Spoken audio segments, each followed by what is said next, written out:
Listen carefully, because this is where most people get it wrong. Not every emotional distance means lack of love, and not every silence means disinterest. But there is a line, a boundary, a threshold that even the most emotionally unavailable person will not cross unless something real is happening inside them. Avoidants protect their space like a fortress. Empaths feel everything like an open wound. And when these two collide, confusion is inevitable. But today, you're going to understand one powerful truth that changes how you see love, attachment, and emotional behavior forever. Emotional distance is one of the most misunderstood behaviors in human relationships, especially when you are dealing with someone who identifies as avoidant. Most people see distance and immediately translate it into rejection. They assume silence means disinterest, space means lack of care, and withdrawal means the end of emotional investment.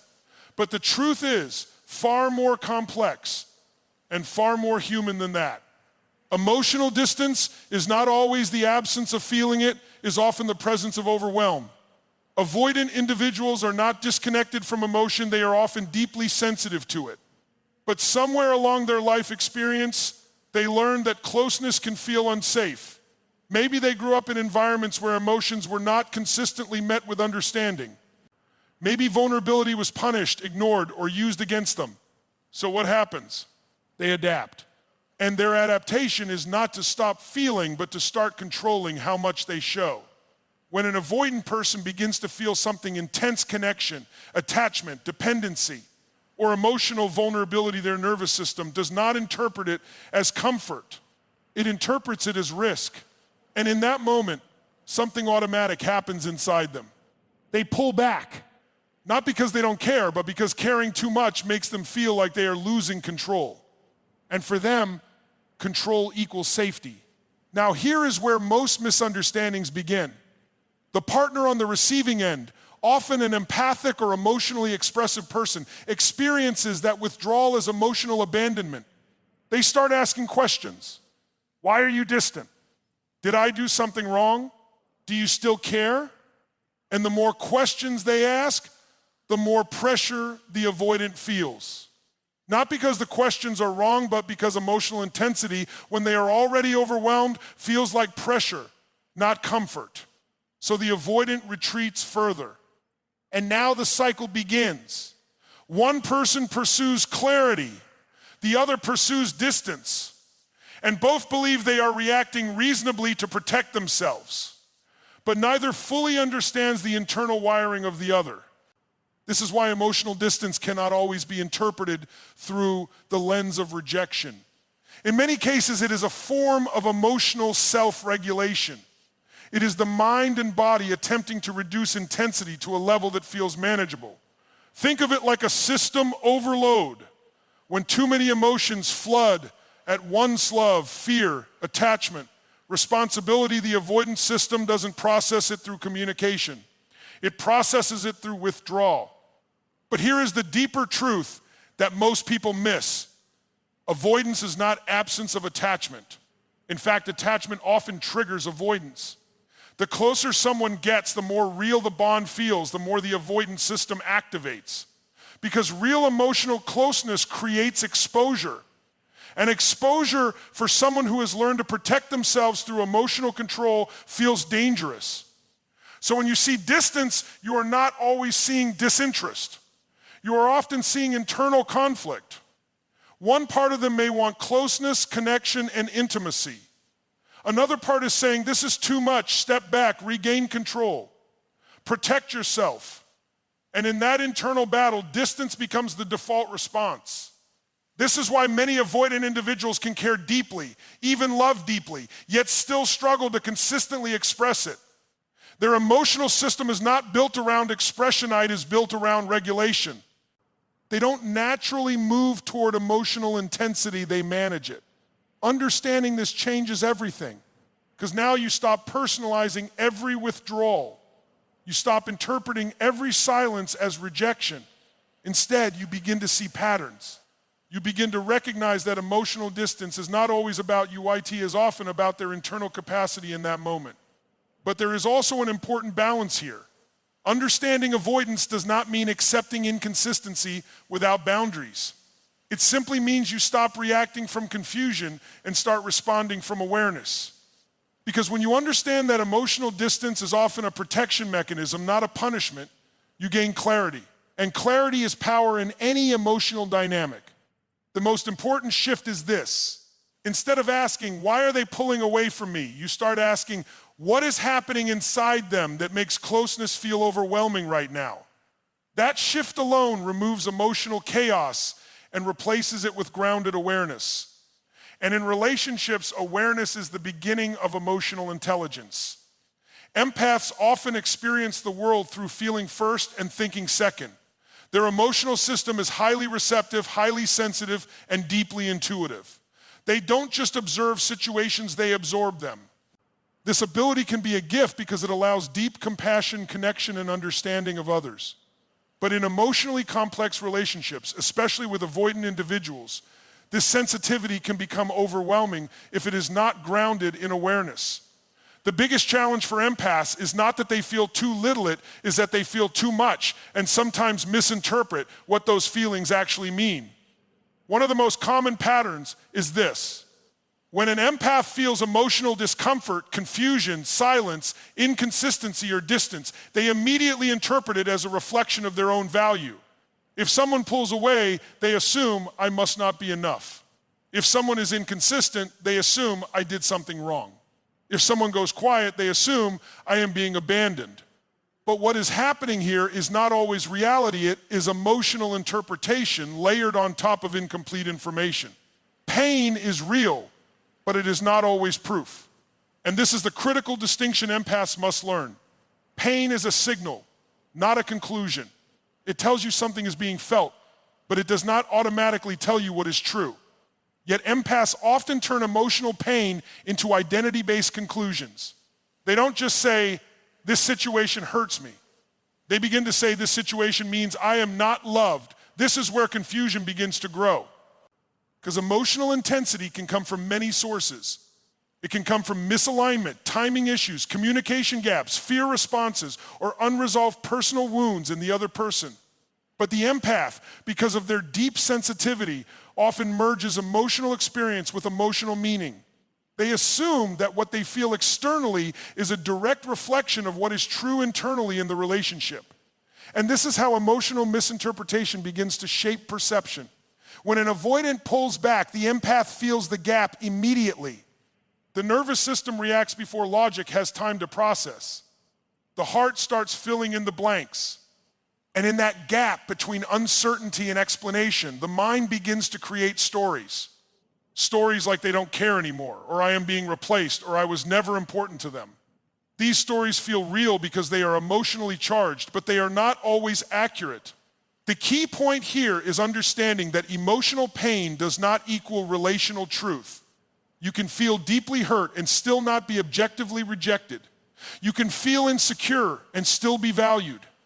You can feel distance and still be connected to someone who simply processes emotion differently than you do.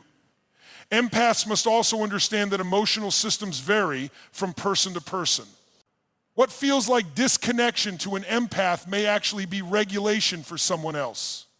What feels like abandonment may be temporary withdrawal. What feels like loss may be internal processing. But without this understanding, empaths tend to personalize everything. They internalize external behavior and convert it into self-judgment. And once that cycle begins, emotional clarity becomes clouded. Instead of observing behavior over time, they react to momentary feelings. Instead of looking for patterns, they respond to impulses. Instead of staying grounded in facts, they get pulled into emotional interpretation. This is where emotional strength is required. Not strength in the sense of suppression, but strength in the sense of discernment. The ability to pause between feeling and conclusion. The ability to ask, what am I feeling right now? Without immediately asking, what does this say about my worth? Because worth is not determined by someone's inconsistent behavior. Worth is not measured by emotional availability of others.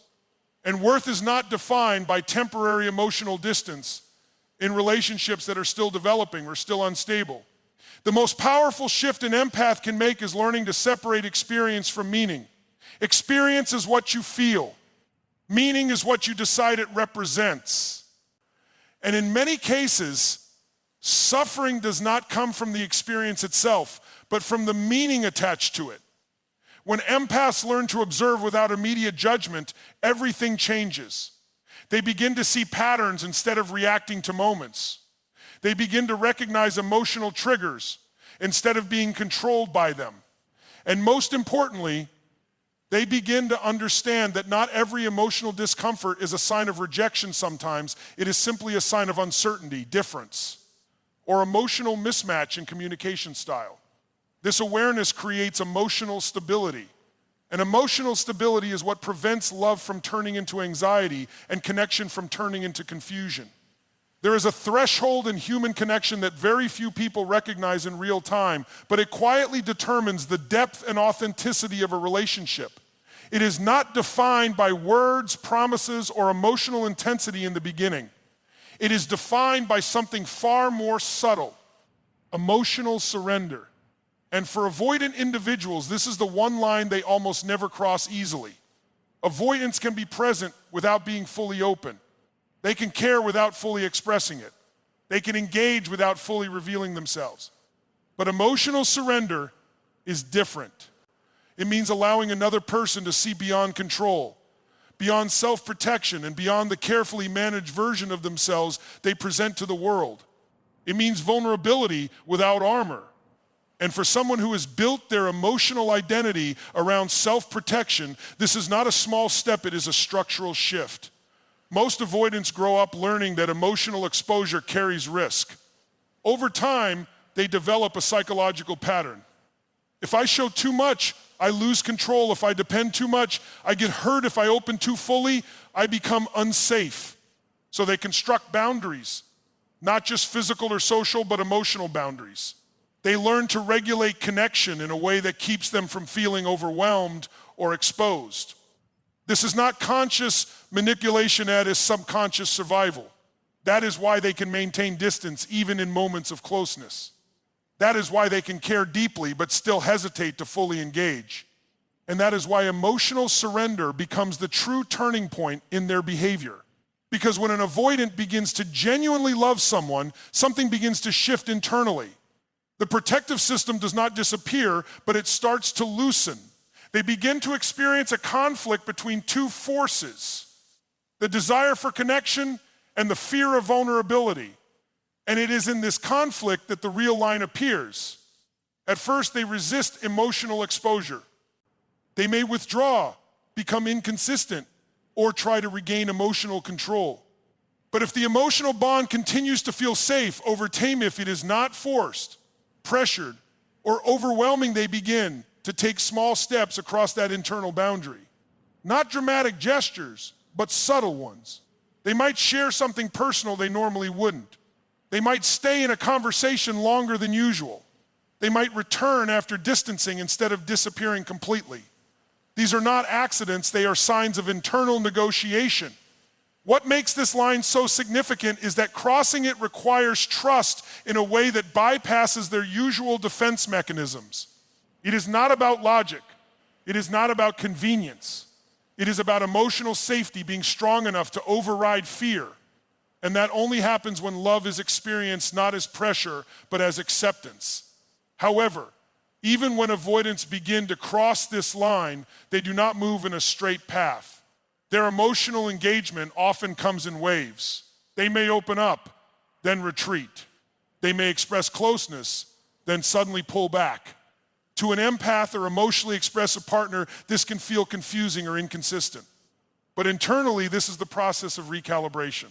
They are testing whether vulnerability is safe, whether emotional exposure leads to stability or loss of control.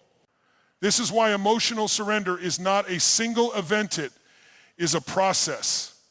And for avoidants, it is often the most difficult emotional process they experience in relationships because it requires them to unlearn what has kept them emotionally safe for years.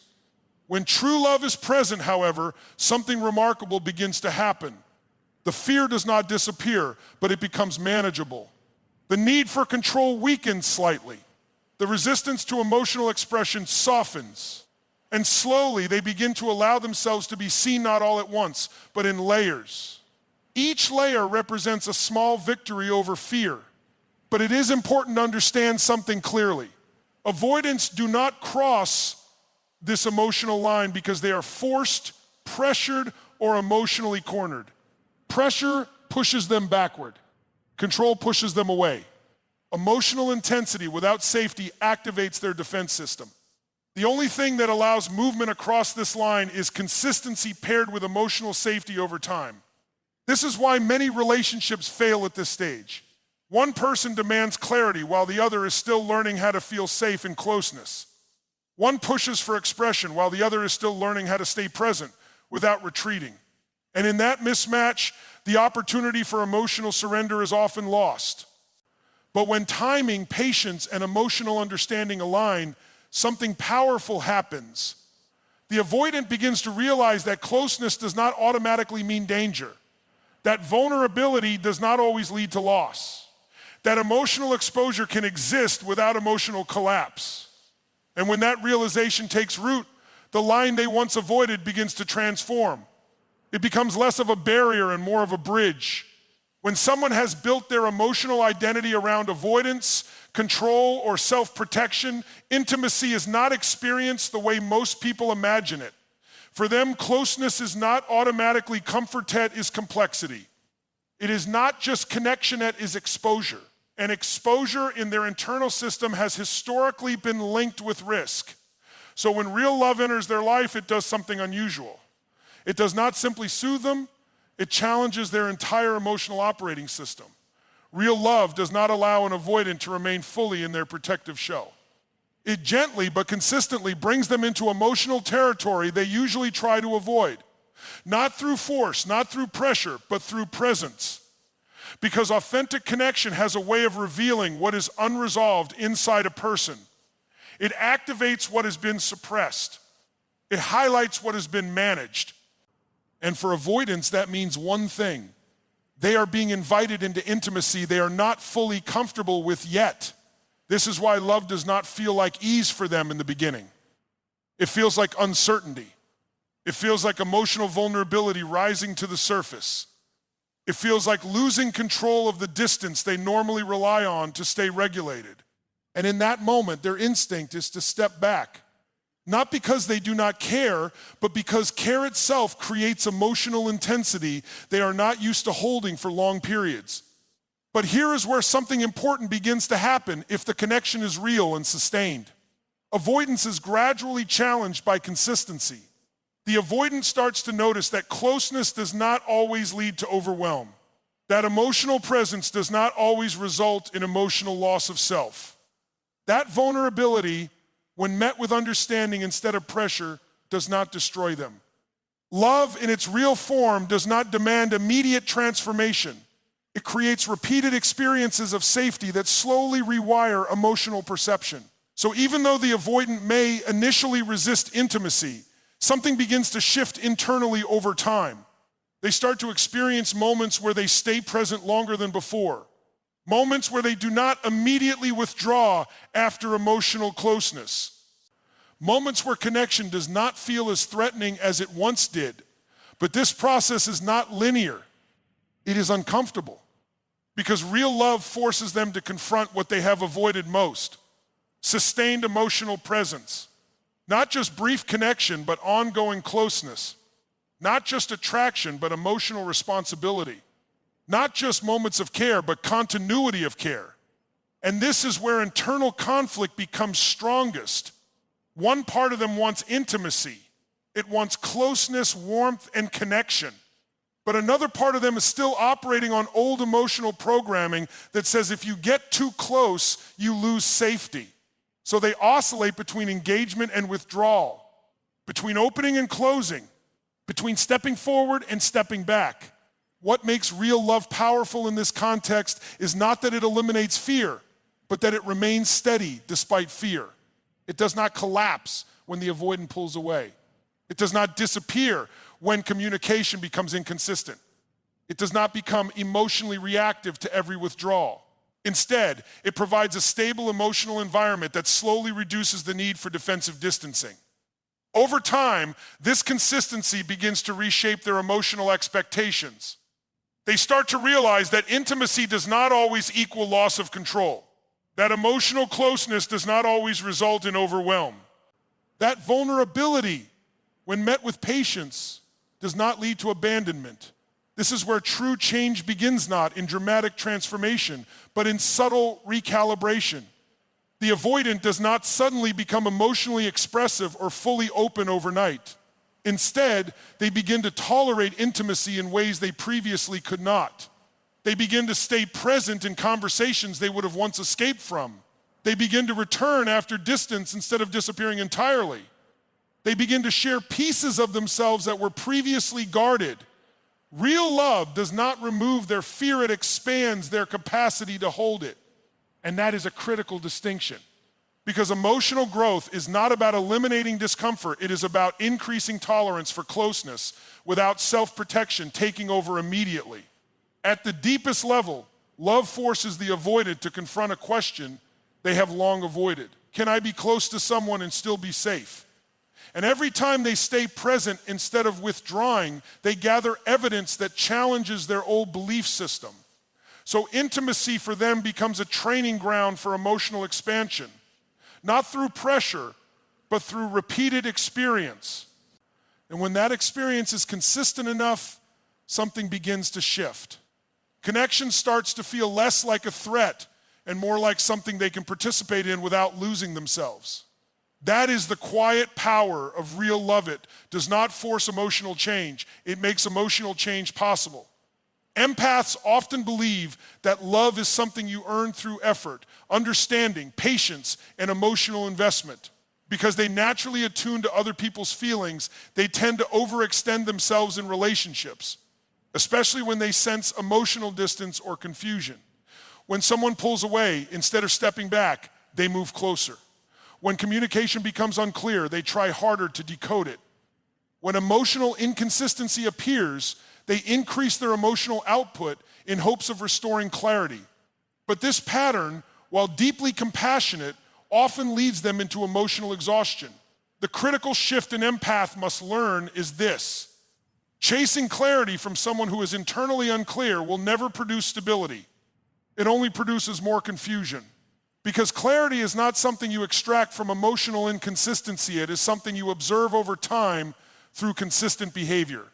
When an avoidant partner becomes distant or inconsistent, the empath's first instinct is to fix the gap. They start asking more questions, sending more messages, expressing more concern, or emotionally investing more deeply in order to bring the relationship back into alignment. But what they often do not realize is that emotional pressure, even when well-intentioned, can intensify the avoidance withdrawal. So the more the empath chases, the more space the avoidant creates. And this creates a painful cycle where one person is pursuing closeness while the other is protecting distance. The deeper issue here is not effort that is direction. Effort without awareness becomes emotional noise. And when emotional noise replaces clarity, both people become more reactive instead of more connected. Empaths must understand that emotional responsibility is not about managing someone else's emotional state. It is about managing their own response to uncertainty. When someone is confused, inconsistent, or emotionally unavailable, they are not in a good state of mind. The empath's power is not in trying to fix that person, is in observing their behavior without losing their own emotional grounding. Observation is very different from reaction. Reaction is immediate, emotional, and often driven by fear of loss or abandonment. Observation is patient, grounded, and focused on patterns over time. Reaction asks, what do I need to do right now to fix this? Observation asks, what is actually happening here, consistently over time. When empaths shift from reaction to observation, they regain emotional stability. They stop interpreting every emotional fluctuation as a crisis. They stop assuming that every moment of distance requires immediate resolution. Instead, they begin to see relationships as evolving systems rather than emotional emergencies. One of the most powerful realizations an empath can have is this: Clarity does not come from explanation, it comes from consistency. Someone can explain their feelings beautifully and still behave inconsistently. And someone can struggle to explain their emotions, but still demonstrate care through steady actions. In the long run, behavior always reveals more truth than words during emotional confusion. This is why chasing becomes counterproductive, because chasing focuses on words, reassurance, and temporary emotional relief rather than long-term behavioral truth. It creates short bursts of comfort, but no lasting clarity. And the empath, craving emotional certainty, often mistakes those short bursts as resolution, only to find themselves confused again when inconsistency returns. The turning point comes when the empath realizes that their emotional energy is valuable and directional. Instead of directing it outward in attempts to fix or stabilize someone else, they begin redirecting it inward toward grounding themselves. They start asking different questions. Am I consistently being met here? Do their actions align with their words over time? Am I building peace or emotional anxiety in this connection? These questions shift the empath from emotional dependency to emotional awareness. Another important realization is that emotional availability cannot be forced through effort. It is either present or it is not. You can support someone, encourage them, or give them space, but you cannot chase them into emotional clarity. If someone is not internally ready or willing to engage consistently, no amount of emotional investment from the empath will create stability. This is where emotional discipline becomes essential. Discipline does not mean detachment from feeling, it means not letting feeling override perception. It means resisting the urge to act immediately on emotional discomfort. It means allowing time to reveal patterns instead of trying to force answers in the moment. When empaths learn to stop chasing and start observing, their entire emotional experience changes. They become less reactive, more grounded, and significantly more aware of what is actually happening versus what they fear is happening. They stop building narratives based on anxiety and start building understanding based on evidence. And in relationships, this shift is transformative because it replaces emotional chaos with emotional clarity.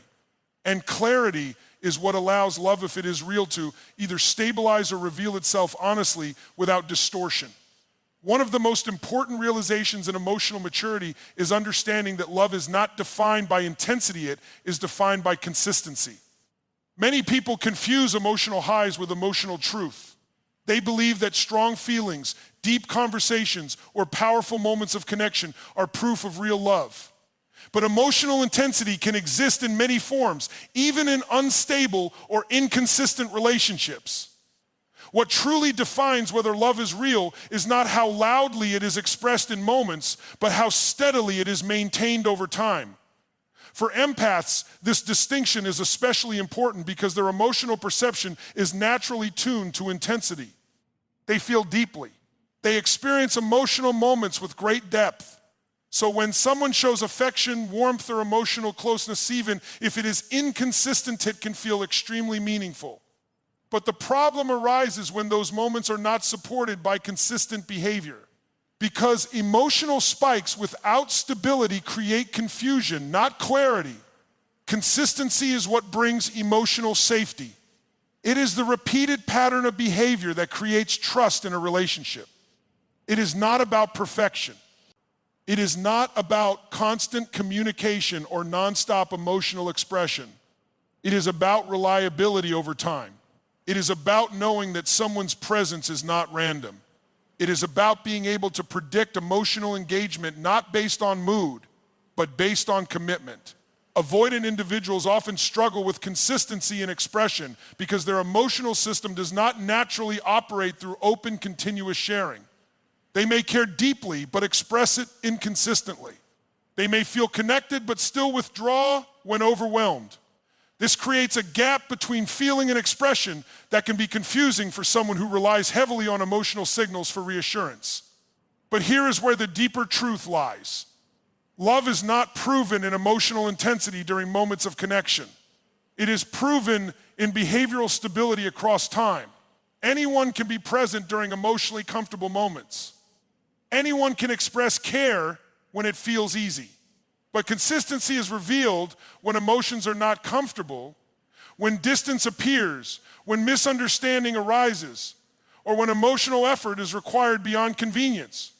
This is why consistency always carries more weight than words. Words can be powerful in the moment, but behavior is what builds emotional security. A message can create temporary reassurance, but consistent behavior creates long-term trust. A moment of affection can feel deeply meaningful, but repeated actions over time define emotional reality. For empaths, learning to prioritize consistency over intensity is a major emotional shift. It requires stepping out of emotional reaction and into emotional observation. Instead of asking, "How did this moment feel?" they begin asking, "How does this pattern behave over time?" Instead of focusing on emotional peaks, they begin focusing on emotional stability. This shift also protects them from emotional confusion, because inconsistency creates emotional instability. When someone is warm one moment and distant the next, the empath's nervous system stays in a state of uncertainty. They start analyzing every interaction, trying to decode meaning from emotional fluctuations. But consistency removes the need for decoding. It replaces interpretation with clarity. Consistency also reveals truth over time. If someone genuinely cares, even if they struggle with expression, their behavior will eventually show up in reliable ways. They may not be perfect in communication, but they will not completely disappear emotionally. They will return. They will try. They will maintain a form of connection that does not vanish completely under emotional pressure. On the other hand, inconsistency without progression reveals something equally important: emotional limitation. It shows that the person may not yet have the capacity or willingness to sustain emotional engagement in a stable way. And this is not about blame, it is about awareness. Because awareness allows the empath to stop investing emotionally in uncertainty and start recognizing what is actually being offered in reality. Another important truth is that consistency builds emotional trust even in imperfect relationships. No relationship is free from misunderstanding, distance, or emotional fluctuation. But when there is consistency, those moments become manageable rather than destabilizing. They become temporary challenges instead of emotional crises, because the foundation remains intact. This is where love becomes grounded rather than chaotic. Love becomes something you can rely on rather than something you constantly question. It becomes behavior you can observe rather than emotion you have to guess. And that shift transforms emotional experience from anxiety-driven to stability-driven. Ultimately, consistency is what allows love to grow. Without it, emotional connection remains fragile and uncertain. With it, even imperfect relationships can develop depth, trust, and emotional security over time. Because consistency tells the nervous system one powerful message again and again: this connection is stable enough to trust.